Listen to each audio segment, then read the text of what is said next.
देशवासियों, भारत की दो बड़ी उपलब्धियां आज विश्व का ध्यान आकर्षित कर रही है। इन्हें से लड़ाई दुनिया के मजबूत मेडिकल जर्नल लैंसेट की स्टडी वाकई से मिली है।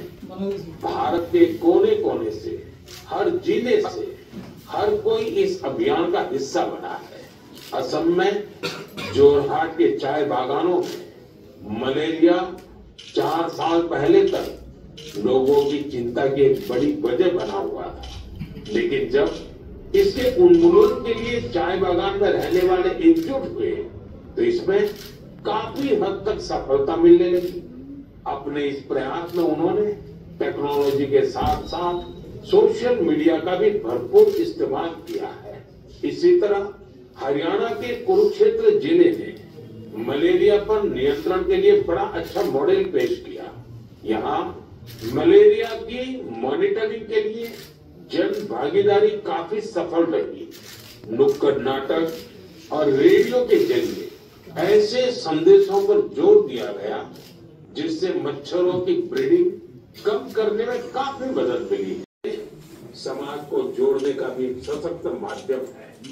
तो खूब खेलिए, खूब खेलिए।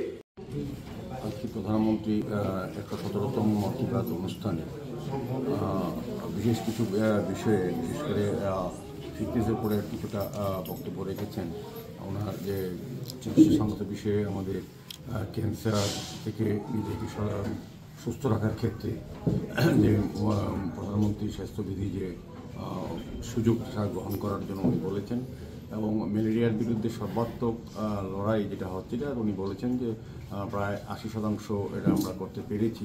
এই কারণে মানুষকে সচেতন করার মাধ্যমে, সতর্ক করার মাধ্যমে তো আগামী দিনের মধ্যে এটা সারা দেশব্যাপী প্রচার করার জন্য, সচেতন করার জন্য বলা হয়েছে যে ম্যালেরিয়া দেশবাসীকে রক্ষা করা যায়। সেক্ষেত্রে 80% আমরা সফল হয়েছি। ক্যান্সারের বিরুদ্ধে বলেছেন আগে থেকে সতর্ক হওয়া, চিকিৎসার সুযোগ গ্রহণ করা এবং ক্যান্সার বিধি সম্বন্ধে অবগত হওয়ার জন্য উনি আবেদন রেখেছেন। এবং বিশেষ করে এখানে আমাদের দেশে প্রথম যে আবাস সমিতিটা হবে এটাতে সমস্ত যুবাদের অংশগ্রহণ করা, যাদের ট্যালেন্ট আছে বিভিন্ন আঞ্চলিক পর্যায়ে হোক, বলিউডের মাধ্যমে হোক বা অন্যান্য টেকনিক্যাল বিষয়ের মাধ্যমে হোক, তারা যাতে অংশগ্রহণ করে নিজের প্রতিভা বিকাশ করার সুযোগ পায়। এই বিষয়ে মোটামুটি উনি আলোচনা রেখেছেন এবং সার্বিকভাবে ফিটিয়ে নেওয়ার কথা বলেছেন এবং কৃষকদের সংগঠন শক্তিশালী হয়ে সার্বিকভাবে একত্রে কাজ করার তিনি আহ্বান রেখেছেন।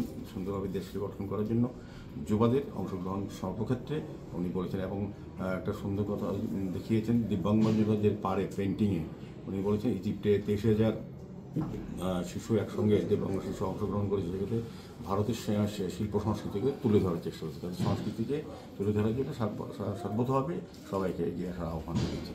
মূলত ভীষণ প্রতিটি মানে আমরা মন কি বাত অনুষ্ঠানে আগ্রহ থাকে সারা ভারতবর্ষ, সারা পৃথিবীর লোক যে মোদিজি কী দিশায় দেশকে এগিয়ে নিয়ে যাবেন সেটা কিন্তু কোনো বক্তব্যের মাধ্যমে এবং যে সকল ব্যক্তিত্বের মাধ্যমে দেশ এগিয়ে যাচ্ছে বা এগোবে যে বিষয়গুলোর উপর উনি গুরুত্ব দিয়ে আলোকপাত করেন। Subscribe to Tripura Info and press the bell icon so that you never miss any latest updates and news on Tripura.